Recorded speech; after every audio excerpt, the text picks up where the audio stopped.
China was just ripping off this country. China was taking out 500 billion plus a year for many years. 500 billion, not million, 500 billion. And I changed it around. You know, China, before the plague came in, China, again, should have never let it happen. They should have stopped it at the source, but they didn't. And the whole world was affected so badly, so devastatingly with all that death. Forget about the money, the death. But the ink wasn't even dry on the trade deal when this happened. But China, before the plague, China had the worst year they've had in 67 years.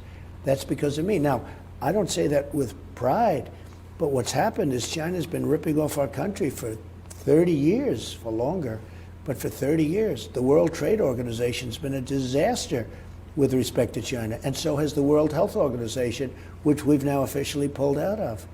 So it's a very sad thing has happened with China.